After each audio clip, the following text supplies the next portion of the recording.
खबर आ रही है चीन ताइवान टेंशन पर। अमेरिकी संसद की स्पीकर नैंसी पेलोसी की ताइवान यात्रा से भड़के चीन ने वहां उनकी एंट्री पर बैन लगा दिया है। यह बैन केवल उन तक ही सीमित नहीं है बल्कि पेलोसी के परिवार के सभी सदस्य इसमें शामिल किए गए हैं। ताइवान दौरे के बाद चीन की तरफ से अमेरिका के खिलाफ उठाया गया यह सबसे बड़ा कदम है। इसके अलावा चीन ने अमेरिका के साथ क्लाइमेट चेंज और सैन्य मामलों पर होने वाली बातचीत भी रोक दी है। पेलोसी के ताइवान जाने से चीन और अमेरिका के बीच तनाव बढ़ चुका है। इससे पहले अमेरिका ने भी चीन की ताइवान के खिलाफ की जा रही हरकतों का विरोध किया और अमेरिका में चीन के राजदूत को तलब किया। यही नहीं, खबर है कि अमेरिका ने ताइवान के पास मिलिट्री अभ्यास कर रहे चीन को जवाब देने के लिए समंदर में अपने 7वें बेड़े को डटे रहने के आदेश भी दे दिए हैं। अमेरिकी संसद की स्पीकर नैंसी पेलोसी की ताइवान यात्रा के बाद चीन और अमेरिका आर पार की लड़ाई लड़ने के मूड में लग रहे हैं और चीन ने ताइवान को 6 तरफ से घेरकर मिलिट्री ड्रिल करनी शुरू कर दी। वो लंबी दूरी तक मार करने वाली मिसाइलों ये अपने किचन से ही क्लाउड किचन का कारोबार करते हैं। दिन में 4-5 घंटे ज्यादा काम करते हैं। हर महीने 1.5 से 2 लाख कमा लेते हैं। इनसे सीखना है तो फ्रीडम ऐप को अभी डाउनलोड कीजिए। से अभ्यास कर रहा है।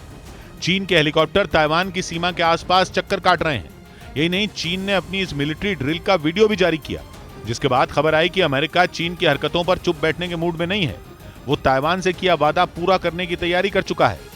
चीन और ताइवान की जंग हुई तो ब्लू बैटलफील्ड यानी समंदर में ही होगी। यही वजह रही कि अमेरिका ने साउथ चाइना सी में तैनात अपने aircraft carrier USS Ronald Reagan को डटे रहने का निर्देश दिया, जिसका मतलब यह कि अगर चीन ने ताइवान पर हमला किया तो अमेरिका बिना देर किए पलटवार करेगा। वैसे नैंसी पेलोसी के ताइवान दौरे से पहले ही अमेरिका ने यूएसएस रोनाल्ड रेगन को साउथ चाइना सी में तैनात कर दिया था, क्योंकि खबर थी कि चीन नैंसी पेलोसी के विमान पर हमला कर सकता है। लेकिन ऐसा कुछ नहीं हुआ। हाँ, पेलोसी के जाते ही चीन ने ताइवान के चारों ओर नाकेबंदी शुरू कर दी।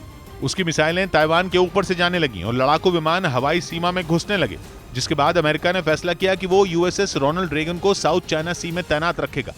उसने अपने महाशक्तिशाली एयरक्राफ्ट कैरियर के नेतृत्व में नौसेना के 7वें बेड़े को ताइवान के पास डटे रहने के आदेश दिए, जिसका मतलब ये हुआ कि चीन जैसे ही ताइवान पर हमला करेगा, अमेरिका की नौसेना का 7वां बेड़ा समंदर में चीन पर वार करेगा।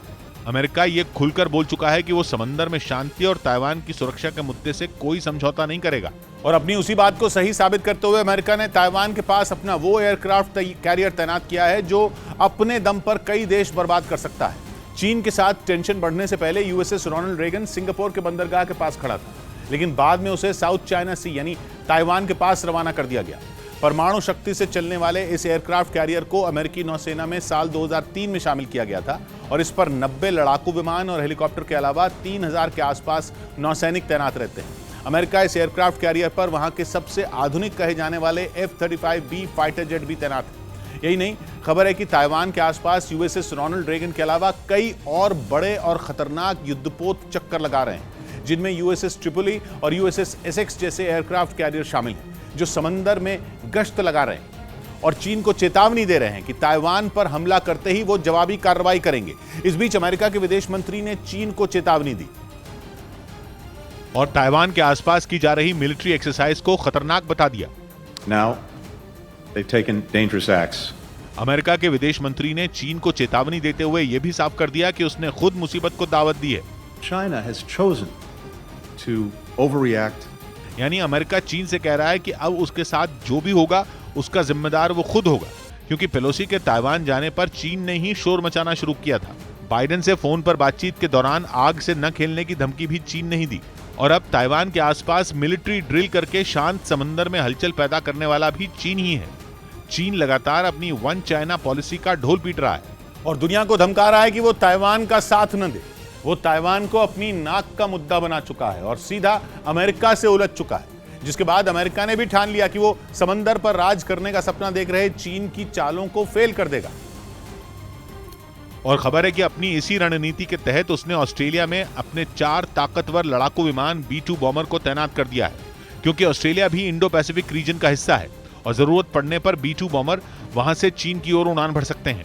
एक सैटेलाइट इमेज में अमेरिका के B-2 बॉम्बर ऑस्ट्रेलिया के डेक पर खड़े नजर आए। B-2 बॉम्बर की खासियत है स्टेल्थ तकनीक, जो उसे दुश्मन की नजरों और रडार से बचाती है। अमेरिका के इस विमान के नाम दुनिया का सबसे लंबा हवाई हमला करने का रिकॉर्ड दर्ज है, क्योंकि 40,000 फीट की ऊंचाई पर इसकी अधिकतम रफ्तार 1000 किलोमीटर होती है।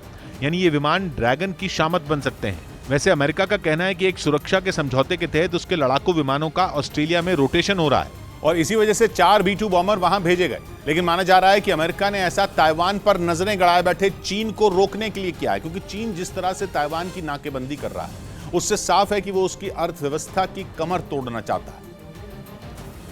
क्योंकि ताइवान के 6 तरफ मिलिट्री एक्सरसाइज करके उसने 6 तरफ से ताइवान को ब्लॉक कर दिया, जिसकी वजह से कोई भी विमान या जहाज वहां नहीं पहुंच सकता। यानी समंदर और हवाई रास्ते से होने वाला व्यापार मिलिट्री ड्रिल पूरी होने तक बंद है।